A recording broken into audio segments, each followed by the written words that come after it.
Hi guys, आपका हमारे YouTube channel LKPCM study में हार्दिक स्वागत एवं अभिनंदन है। जैसा कि आज हम आपको पढ़ाने वाले हैं क्लास 6 का मैथ के बारे में पढ़ाने वाले हैं। और इसमें जो है पहली अभ्यास से रिलेटेड इससे पहले हम कुछ बेसिक सी चीज़ें बताने वाले हैं आपको। ठीक है, तो पहले आपको बेसिक सी चीज़ों के बारे में अवगत कराते हैं, इसके बाद फिर हम जो है एक्सरसाइज पर चलेंगे। ठीक है, तो बेसिक चीज़ों में जो है पहला चैप्टर हमारा है प्राकृतिक संख्याएं। ठीक है, तो पहले हम प्राकृतिक संख्याओं के बारे में जानते हैं और इसके बाद फिर जो है संख्या और संख्यांकों के बारे में जानेंगे। फिर पूर्ववर्ती संख्याएं, अनुवर्ती संख्याएं, स्थानीय मान, जातीय मान, इन सभी के बारे में आज सीखेंगे। इसके बाद फिर हम जो है एक्सरसाइज पे यानी अभ्यास पे चलेंगे। ठीक है, तो देखते हैं प्राकृतिक संख्याएं किसे कहते हैं। गिनती की संख्याओं को ही प्राकृतिक संख्याएं कहते हैं। यह हम कह सकते हैं कि वस्तुओं को गिनने के लिए जिन संख्याओं का प्रयोग करते हैं उन्हें प्राकृतिक संख्याएं कहते हैं। ठीक है, तो जैसे 1, 2, 3, 4, 5, 6 डॉट डॉट इनफाइनाइट अनंत तक जाएंगे। ठीक है, इसके बाद आता है संख्या। संख्या क्या होता है, संख्या किसे कहते हैं। 2 या 2 से अधिक अंकों के समूह को संख्या कहते हैं।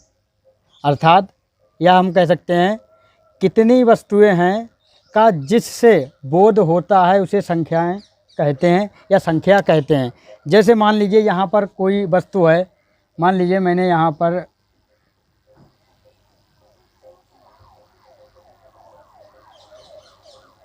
ये वस्तुएं गेंद हैं। ठीक है, तो गेंदें, ये जो गेंदें हैं ये क्या हैं, हमारी वस्तुएं हैं। ठीक है, और इसके बाद ये कितनी हैं, 1, 2, 3, 4, 5। ठीक है, तो ये 5 जो है निकल के आया है, ये है हमारा अंक। ठीक है, तो जैसा कि यहाँ पे संख्यांक लिखा हुआ है कि संख्या को लिखने में प्रयोग किए जाने वाले अंकों को संख्यांक कहते हैं। ठीक है, तो जैसा कि यहाँ पर दिया हुआ है कि जो वस्तुएं जब हम पढ़ेंगे या देखेंगे तो उनको हम कहेंगे संख्या। ठीक है, और जो उसी संख्या को जब हम लिखेंगे, ठीक है, तो उसी को हम कहेंगे संख्यांक। ठीक है, यानी कि 2 या 2 से अधिक अंकों के समूह को संख्या कहते हैं। यह हम ऐसे करके कह सकते हैं कि मान लीजिए यहाँ पर कोई संख्या है, जैसे मान लीजिए यहाँ पर हमने संख्या लिख दी 54, तो ये संख्या क्या है, 54 यानी 2 अंक हैं। ठीक है, तो 2 अंक परिभाषा क्या है, 2 या 2 से अधिक, या तो 2 अंक हों, ठीक है, या फिर 2 से अधिक हों। ठीक है, तो यहाँ पर जैसे ये वस्तुएं हैं, यहाँ पर 5 लिखा हुआ है, तो यहाँ पर ये संख्यांक है। लेकिन यहीं पर अगर जो है 5 से अधिक यानी कि 9 से अधिक संख्याएं, यानी 10 हो जाएं, 12 हो जाएं, 15 हो जाएं, तो वही क्या किस में आ जाएंगी, सम्मिलित हो जाएंगी संख्या में।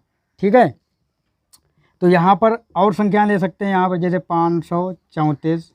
ठीक है, तो ये 2 से अधिक संख्याएँ हैं, 5, 3, 4, 3 अंक हैं इसमें दिए हुए। ठीक है, तो और उसके बाद अगर और संख्याएं हम बढ़ा लें यहाँ पर 2, 5, 4, 2। ठीक है, तो ये क्या हो जाएगा, 2542। ये क्या है, एक संख्या है। ठीक है, इसी प्रकार से संख्यांक, संख्या को लिखने में प्रयोग किए जाने वाले अंकों को संख्यांक कहते हैं। ठीक है, यानी कि जो हम संख्या लिखते हैं, ये जो संख्याएं लिखी हुई हैं 2 या 2 से अधिक समूह को, ठीक है, तो इसमें जो अंक प्रयोग हुए हैं, जैसे यहाँ पर 5 प्रयोग हुआ है, यहाँ पर 4 हुआ है, यहाँ पर 5, 3, 4। ठीक है, तो ये सभी क्या हैं, अंक हैं, और इन्हीं को हम क्या कहते हैं, संख्यांक कहते हैं। संख्यांक का अगर आप संधि विच्छेद करेंगे तो ये हो जाएगा संख्या प्लस अंक बराबर क्या हो जाएगा, संख्यांक। ठीक है, यानी कि संख्या में जो प्रयुक्त अंक होते हैं उन्हीं को हम क्या कहेंगे, संख्यांक कहेंगे। ठीक है, जैसे यहाँ पर हम लिख भी सकते हैं, जैसे ये संख्याएं दी हुई हैं, प्राकृतिक संख्याएं ले लो, 1, 2, 3, 4, 5, 6, 7, 8, 9। ठीक है, 0 भी आप लिख सकते हो। ठीक है, तो ये सभी हमारे क्या हैं, संख्यांक हैं। ठीक है, इसके बाद अब हम देखते हैं स्थानीय मान। ठीक है, स्थानीय मान भी आपको देखने के लिए मिलेगा एक्सरसाइज, जब हम आपको बताएंगे एक्सरसाइज के बारे में, तो उसमें स्थानीय मान के बारे में बताया गया है। ठीक है, तो स्थानीय मान क्या होता है, किसी भी संख्या के स्थान विशेष के कारण उसका मान बताया जाए तो वो हमारा क्या कहलाता है, स्थानीय मान कहलाता है। जैसे मान लीजिए यहाँ पर 532 लिखा हुआ है, ठीक है। तो इसका अगर हम कहें कि 3 का स्थानीय मान, यानी कि 3 कौन से स्थान पे है, ठीक है, तो यहाँ पर जो 3 है इसका स्थानीय मान क्या हो जाएगा, 30, ठीक है। 5 का स्थानीय मान क्या हो जाएगा, कौन से स्थान पर है, इकाई, दहाई, सैकड़ा, और सैकड़ा कितने का होता है, 100 का। तो यहाँ पर हम 5 को 100 से क्या कर देंगे, मल्टीप्लाई करेंगे, तो ये कितना हो जाएगा, 500, ठीक है। तो ये हो गया आपका स्थानीय मान। उसके बाद आता है जातीय मान। जातीय मान, जातीय मान को हम अंकित मान के मान, अंकित मान भी कह सकते हैं, अंकित मान।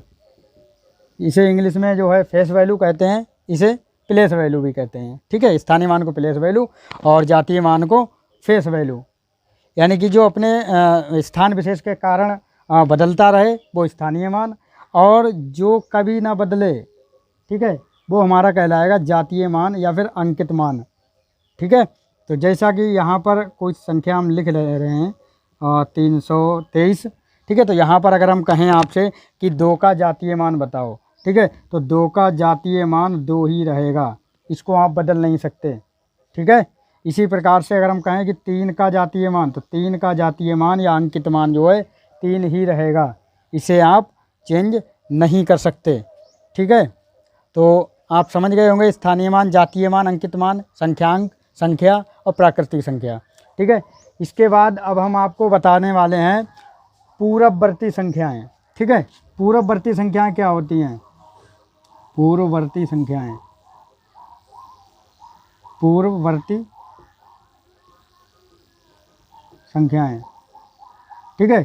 पूर्ववर्ती संख्या क्या होती हैं, पूर्ववर्ती संख्याएं वे संख्याएं जो दी गई संख्या के ठीक पहले की संख्या पूर्ववर्ती संख्या कहलाती है, ठीक है। यहाँ पे हम लिख सकते हैं पहले की संख्या, ठीक पहले की संख्या क्या कहलाएगी, पूर्ववर्ती संख्या कहलाएगी।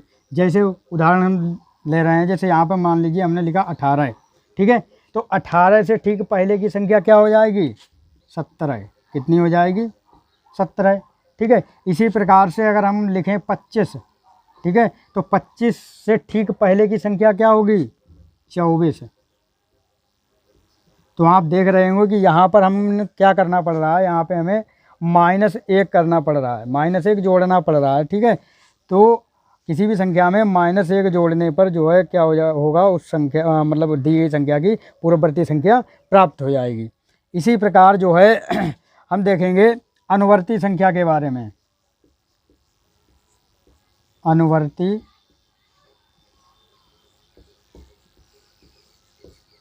संख्या, अनुवर्ती संख्याएं, अनुवर्ती संख्या क्या मतलब किसे कहते हैं, तो जैसे कि यहाँ पे लिखा हुआ ठीक पहले की संख्या क्या होती है, पूर्ववर्ती संख्या। तो इसमें क्या हो जाएगा, ठीक बाद वाली संख्या जो है क्या कहलाएगी, अनुवर्ती संख्या कहलाएगी। दी हुई संख्या के ठीक बाद वाली संख्या अनुवर्ती संख्या, या हम उत्तरवर्ती संख्या भी कह सकते हैं, ठीक है।